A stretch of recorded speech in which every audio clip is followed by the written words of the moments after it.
Hi. If you are looking for sustainable solutions to help your child recover from a lifestyle-related condition or disease, if you are looking for ways to help your child lose weight, which is such an uncomfortable and touchy subject in today's world, or if you're just looking for ways to help your child develop optimal health, and you're hearing a lot of noise out there about getting your child on a high protein or keto diet, you are going to want to tune into this video today. I'm Margot. I'm the author of Plant Powered Punks, and today I'm going to talk to you about why you should not put your child on a high protein, low carb diet. I'll be telling you what to do instead, and just a spoiler alert, it's about eating more plants.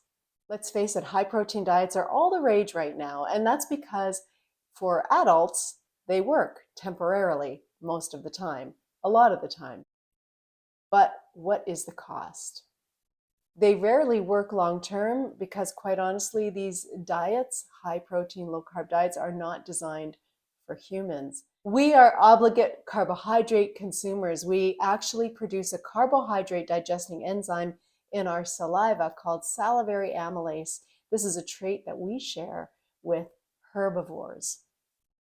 And this is the number one reason why high protein, low carb diets rarely work long term for even the most committed individual. But the fact that people do have success with them, despite the dangers associated with them, can sometimes lead parents to believe that this is a solution for their struggling child. And here's what's wrong with that. Number one, like I said earlier, humans are obligate carbohydrate consumers. We produce salivary amylase, a carbohydrate digesting enzyme in our saliva. As soon as we put food in our mouth, our body starts to break that food down, those carbohydrates down right away to provide immediate fuel for us. Most of our caloric needs are supposed to come from carbohydrate and nutrient-rich foods. And going low carb, high protein sets children up for establishing or developing diet mentality. And kids will grow up learning that they have to be in deprivation and dieting in order to achieve optimal health or a healthy weight. And nothing could be further from the truth. This kind of thinking and behavior can lead to eating disorders, a preoccupation with food, and disordered thoughts and compulsions around diets and nutrition.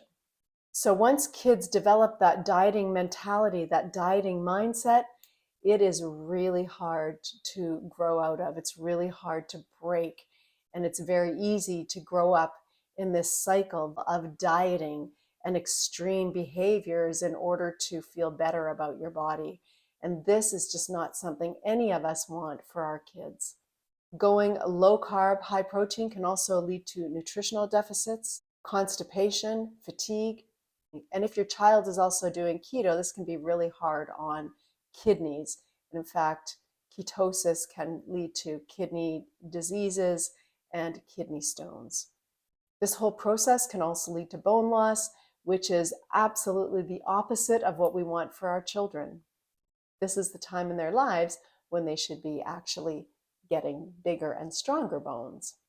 These kinds of diets lack fiber and micronutrients and many vitamins and minerals that are really abundant in plant foods and will almost always render your child tired or fatigued. High protein diets are high in saturated fat and cholesterol, and meat, dairy, and eggs are linked to many different kinds of cancers, heart disease, atherosclerosis, type 2 diabetes, and many other conditions. Okay, so what's the answer? Well, of course, it's a whole foods, plant-based paradigm, right? We want our kids eating more plants, more fiber, more micronutrients, more nutrient-dense food than anything. We want to get away from processed food and junk food and fast food, and we want to establish a love for healthy plant-based food. This is not about trying to make your kid a vegan. This is just about establishing a love for eating more plants, fruits and vegetables, nuts and seeds, whole grains, legumes, all of these healthy foods that really should be the mainstay of a child's diet. If we take a look at the blue zones, for example, these are the longest living and healthiest people on earth. They live well beyond their 100th year without any diseases and certainly no weight issues. And they all eat a 95% plants. They all eat legumes and beans every day, fresh vegetables and fruits and whole grains and nuts and seeds. And they live long, healthy, and happy lives. This is what we want for our kids, right? The key to all of this, of course, is moving our kids away from junk, away from processed and fast foods, and establishing a love for healthy food. So let's get back to that. We want to teach our kids how to prepare healthy food, how to prepare great recipes, recipes that they can make over and over again for the rest of their lives. We want them to love delicious plant-based foods that they can grow up on. We are going for a lifetime of sustainable dietary habits and behaviors.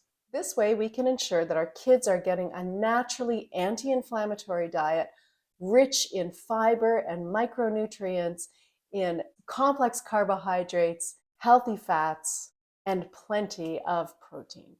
So how do we do this? How can we get our kids on board with healthy plant-based foods? More fiber, more vitamins, more minerals, more micronutrients, more color, more vegetables. How do we get our kids on board? Well, here are 3 things that you can do right now. Number 1, set a good example. Your kids are watching you. You are the role model. Make every effort to establish healthy habits, great bedtime routines, get organized for shopping for healthier ingredients, and get busy in the kitchen. Number 2, develop healthy routines. Get a bedtime routine that gets you away from nighttime snacking. Maybe you are having a cup of herbal tea at night. Maybe you're having a bath and getting to bed earlier. What are your routines? What can you do to set up a healthier evening routine for yourself and therefore for your children?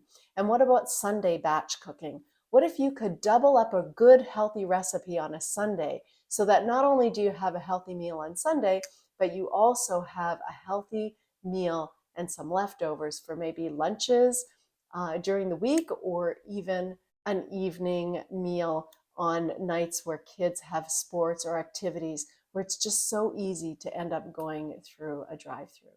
Number 3, invite your child to look through a cookbook like Plant Powered Punks or some other cookbook. Choose a recipe that interests them, something healthy. Take them with you to the grocery store. Get them involved in shopping for the groceries. And then when you get home, let them touch, feel, experience those ingredients and put them all together. Help them in the kitchen to make that recipe. You guys will have fun together. They really want you to do this with them. I promise you're going to have a blast. And number 4, make mealtime a wonderful time for the family. Have a seat together and talk about your day. Make it joyful and peaceful, and make mealtime something that's nourishing, not only for your body, but your soul and for your relationships. I hope that helps. If so, please subscribe to my channel for more insight and guidance on developing healthy habits and raising healthy kids with plant-based nutrition as the guiding force. I'll see you soon.